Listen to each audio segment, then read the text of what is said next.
Hi అండి, అందరికీ నమస్కారం. అందరు ఎలా ఉన్నారు? ఏం లేదు ఫ్రెండ్స్, నేనైతే బీరకాయ పచ్చడి కోసం నేను ఒక బీరకాయ తీసుకున్నాను. ఈ బీరకాయ నేను ఇలానే డైరెక్ట్గా తీసుకుంటున్నాను.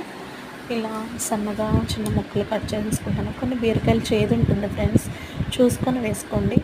నేను అలా 2 టైమ్స్ ఫేస్ చేశాను కాబట్టి చెప్తున్నాను. బీరకాయ కూడా చేదు ఉంటుంది.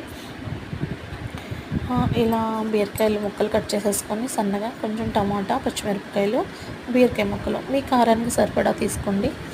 మా ఇంట్లో కొంచెం కారం ఎక్కువే తింటాం కాబట్టి నేను కొంచెం ఒక 10 కంటే కొంచెం ఒక 2 ఎక్స్ట్రానే తీసుకున్నాను. కొంచెం అందులో ఒక పల్లీలు కూడా వేయించి పక్కన పెట్టేసుకుంటున్నానండి. కొంచెం మీ ఆప్షనల్ అండి, అది మీ ఇష్టం. వేసుకోవాలనుకుంటే వేసుకోండి, లేకపోతే లేదు.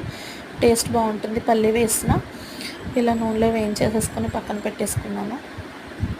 పచ్చిమిరపకాయలు, పల్లీలు, కొంచెం బీరకాయ ముక్కలు, టమాటా ముక్కలు కూడా బాగా నూనెలో పెట్టేసుకొని పక్కన పెట్టేసుకున్నాను. మీ ఇష్టం అండి. రోట్లో వేసుకోవాలనుకుంటే రోట్లో వేయండి, మిక్సీలో వేయాలనుకుంటే మిక్సీలో వేయండి.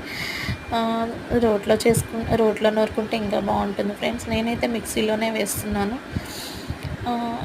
ఈ వీడియో కనుక మీకు ఎలా అనిపించింది ఓ చిన్న కామెంట్ చేయండి. వెళ్తూ చిన్న లైక్ ఇవ్వడం మర్చిపోకండి friends. Thank you for watching. నా వీడియో కనుక మీకు నచ్చితే ప్లీజ్ లైక్ అండ్ కామెంట్ చేసి సబ్స్క్రైబ్ చేయండి. Thank you for watching.